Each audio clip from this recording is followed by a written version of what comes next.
네, 캡터뉴스 예청자 여러분 안녕하십니까. 1월 4일 수요일 캡터뉴스입니다. LA 지역에 오늘 하루 종일 많은 비가 내리고 있습니다. 이번 비는 남가주 해안 지역에서 발생한 폭탄 사이클론의 영향 때문이라고 합니다. 내일까지 비가 온다고 하니 비 피해 당하지 않도록 주의를 기울이셔야 하겠습니다. 오늘 주요 뉴스 헤드라인입니다. 게빈 뉴섬 주지사가 남가주를 포함 캘리포니아 전역에 폭우 비상사태를 선포하고 홍수 대피주의보도 발령했습니다. 200피트 절벽에서 추락하고도 승객 전원이 기적적으로 생존한 테슬라 절벽 추락 사고는 고의적인 사고였던 것으로 밝혀져 운전자가 체포됐습니다. 사우스 LA에서 이웃집 개들의 공격을 받은 남성이 팔이 잘릴 뻔한 처참한 중상을 입었습니다. 경찰들의 인종 프로파일링이 통계로 입증됐습니다. 가주 경찰은 백인 청소년보다 흑인 청소년을 6배 더 많이 단속하는 것으로 집계됐습니다. LA에서 출발한 항공기 내에 있던 노트북에서 화재가 발생했지만 승무원의 신속한 대처로 참사를 막은 사건이 뒤늦게 알려졌습니다. FDA가 일반 약국에서도 낙태약을 판매할 수 있도록 허용했습니다. 연방 하원은 어제에 이어 오늘 6차 투표까지 진행했지만 하원 의장을 선출하지 못했습니다. 이상은 오늘 전해드릴 주요 뉴스 헬라인들입니다. 1월 4일 수요일 캐피털 뉴스 지금부터 시작합니다.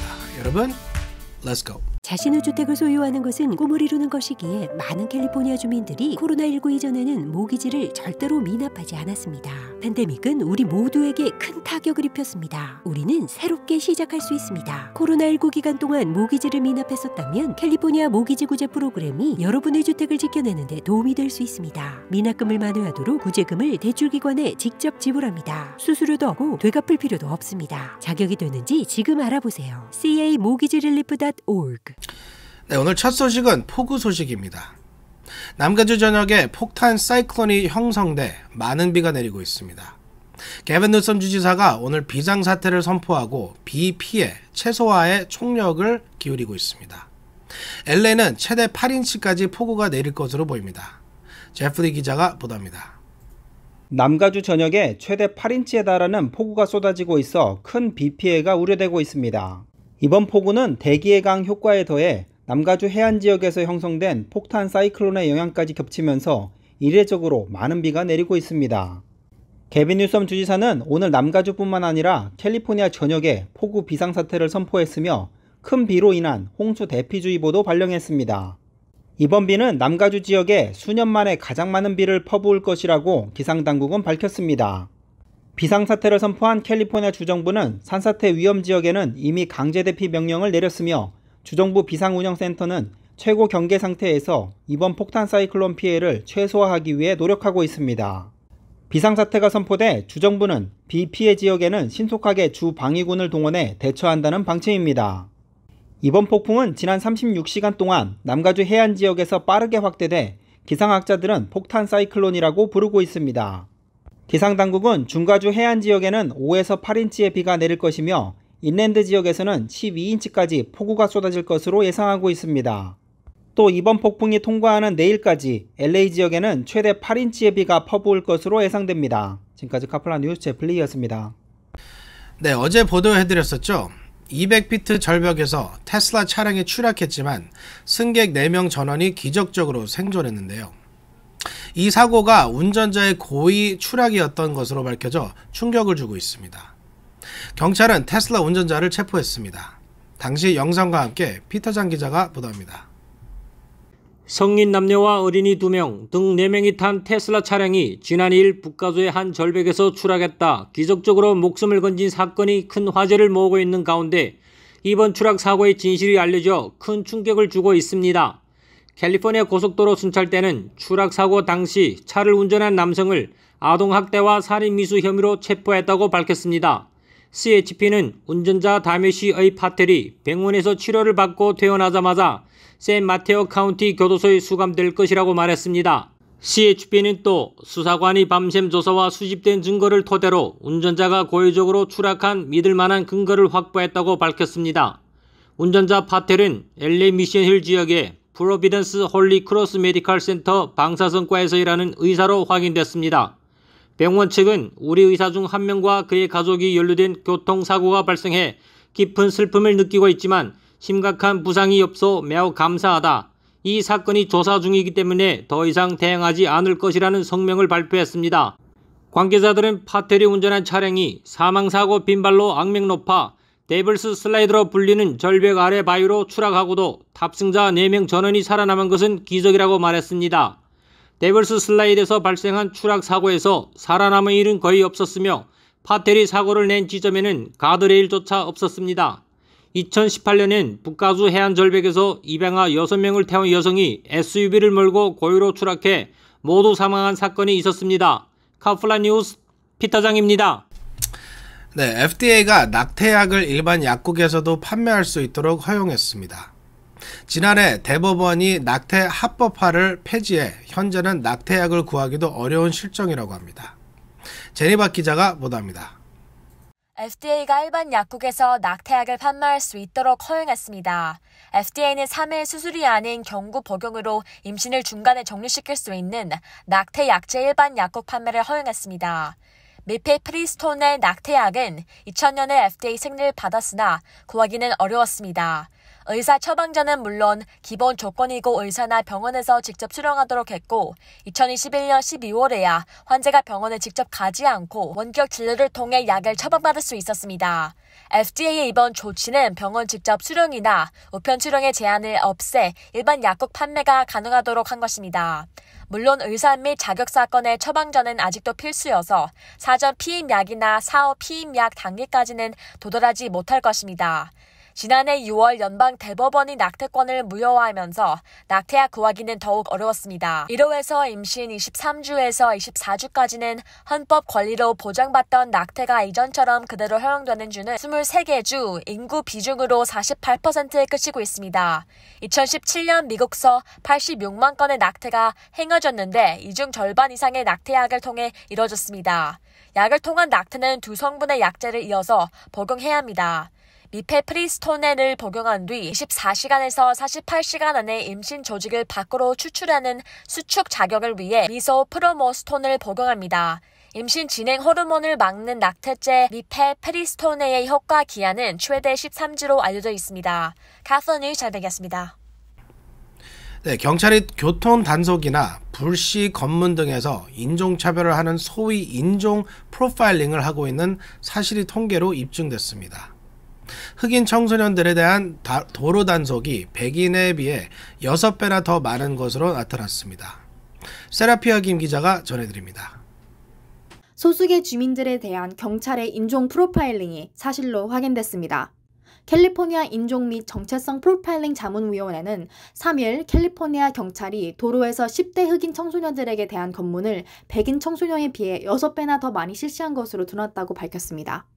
흑인으로 보이는 10대 도보자와 운전자들에 대해서 백인 청소년이라고 여긴 상대보다 6배나 더 많이 도로에서 정지시키고 수색을 한 것이 2021년 통계 결과 드러난 것입니다. 캘리포니아 인종 및 정체성 프로파일링 자문위원회가 발표한 보고서에는 2021년 동안 58개 사법집행기관 소속의 경찰관 등이 도로 위를 지나가는 보행자들과 차량들을 세우고 검문한 자료와 통계가 포함되어 있습니다. 58개 기관에는 가장 큰 23개 지역 경찰국이 포함되어 있으며 사법기관들은 2021년 한 해 동안 총 310만 건의 차량 및 보행자 검문을 실시했습니다. 2021년 단속된 310만 명 가운데 42%는 히스패닉이나 중남미 출신자였고 30% 이상이 백인, 15%가 흑인이었습니다. 하지만 캘리포니아의 흑인 인구는 전체 인구의 겨우 6.5%에 불과하고 백인이 35%를 차지합니다. 히스패닉이나 중남미인은 전체의 46%를 차지하고 있습니다. 인구 비율로 따지면 흑인에 대한 단속이 백인에 비해 6배나 더 많았다는 분석입니다. 또 보고서는 경찰이 도고 검문 중 15세에서 17세의 흑인 청소년일 경우 보행자든 운전자든 수갑을 채우고 조사하거나 구금하는 경우가 어떤 다른 인종, 다른 연령대보다도 많은 비중을 차지했다고 지적했습니다. 또 유사한 사건이라도 흑인일 경우 백인에 비해서 단속될 확률이 2.2배 높은 것으로 드러났으며 경찰이 폭력을 행사하는 경우도 흑인이라고 인식했을 경우 백인보다 2배 이상 더 많았습니다. Kaplan News 세라피아입니다.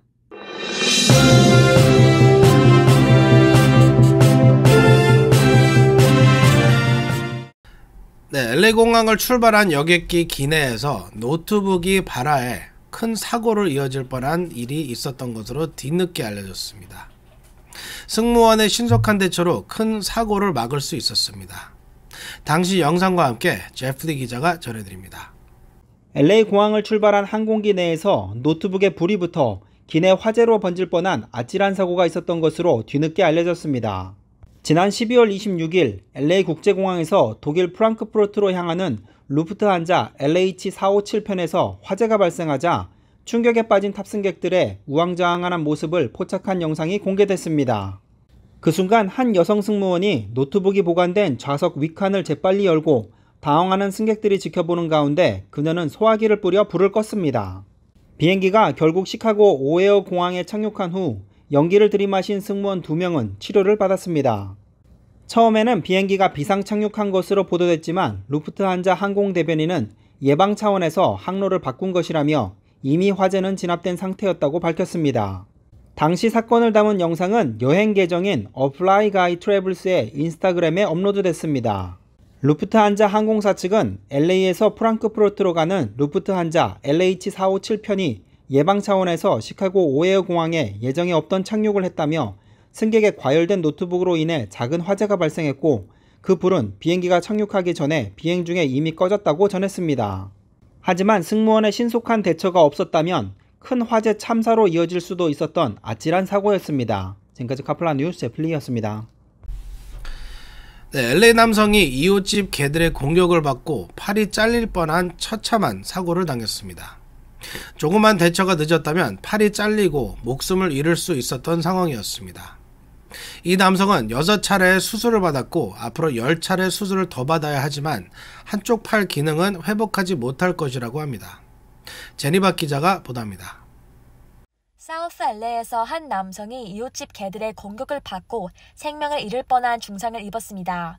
지난달 사우스 LA에 거주하는 83세 지미 린지는 집 앞에서 갑자기 개 2마리의 공격을 받고 중태입니다. 린지는 한 마리는 내 다리를 물어 뜯었고 다른 한 마리는 내 팔을 잡고 물어 뜯었고 생명의 위협을 느꼈다고 말했습니다. 딸 벨린다 린지는 아버지가 살아있는 게 기적이라고 말했습니다. 중태를 입은 린지는 다리와 팔에 큰 상처를 입어 수차례의 수술을 받아야 했습니다. 수술 집도인은 조금만 더 심했다면 린지는 오른팔에 잃었을 가능성이 컸다고 말했습니다. ABC 방송과의 인터뷰에는 린지는 개들이 날 헝겊 인형처럼 이러저러 끌고 다녀 이제 인생이 끝난다고 생각했다. 그 당시 상황을 설명했습니다. 린지는 공격을 받을 당시 마침 인근을 지나던 이웃의 개들을 쫓아냈고 구조대원들이 도착해 병원으로 이송해 목숨을 건질 수 있었습니다. 린지를 공격한 개들의 주인인 이웃 주민은 개들을 포기하지 않을 것이고 내 개를 나무라지 말라며 오히려 화를 낸 것으로 알려져 있습니다. 린지는 그를 개들이 다시 거리를 활보하고 다닌다는 것만으로도 매우 두렵다며 사람을 죽일 수도 있는 개들이 거리를 돌아다닌다는 게 끔찍하다고 말했습니다. 린지는 앞으로 6번 이상의 수술을 남겨놓고 있으며 오른팔의 경우 완전 회복을 불가능할 것으로 알려져 있습니다. 카스터뉴 샬맥이었습니다. 네, 100년 만에 처음으로 하원 의장 선출을 하지 못한 연방 하원은 오늘도 4차, 5차, 6차 투표를 했지만 하원 의장을 선출하지 못했습니다. 오늘도 공화당의 케빈 머카티 의원에 대한 공화당 강경파들의 위토가 이어져 민주당 후보보다 득표수가 적었습니다. 피터장 기자가 보도합니다. 연방 하원은 오늘 이틀째 본회의를 열고 의장 선출을 위한 재투표에 나섰지만 당선자를 확정짓지 못했습니다. 하원은 본회의를 열어 4, 5, 6차 호명 투표를 했으나 공화당 내에서 반란표가 이어지며 어느 의장 후보도 과반인 218표 지지를 확보하지 못했습니다. 하원은 6차 투표를 마친 뒤 정회에 들어가 오늘 밤 다시 7차 투표를 이어갑니다. 오늘도 공화당은 케빈 메카시 원내대표를, 민주당은 하킴 제프리스 원내대표를 각각 후보로 추천했습니다. 공화당 강경파는 별도로 플로리다 출신의 바이런 도널드 의원을 후보로 내세웠습니다. 사망으로 인한 결원 1명을 제외하고 434명 의원 전원이 참여한 3번의 투표에서 메카시 원내대표는 201표 득표에 그쳤고 민주당 전원의 지지를 받은 제프리스 원내대표는 212표를 획득했으며 도널드 의원이 20표를 얻었습니다.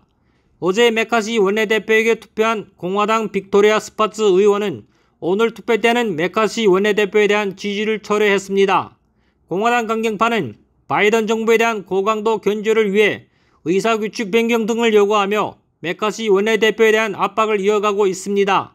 오늘 트럼프 전 대통령은 트루스 소셜에 글을 올려 메카시 원내대표에 대한 지지와 공화당의 단결을 당부했지만 강경파들은 입장 변화를 보이지 않았습니다.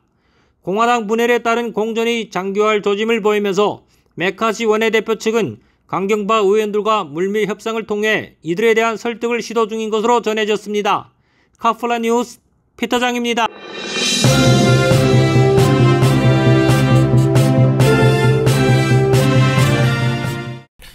네, 오늘 전해드릴 소식은 여기까지입니다.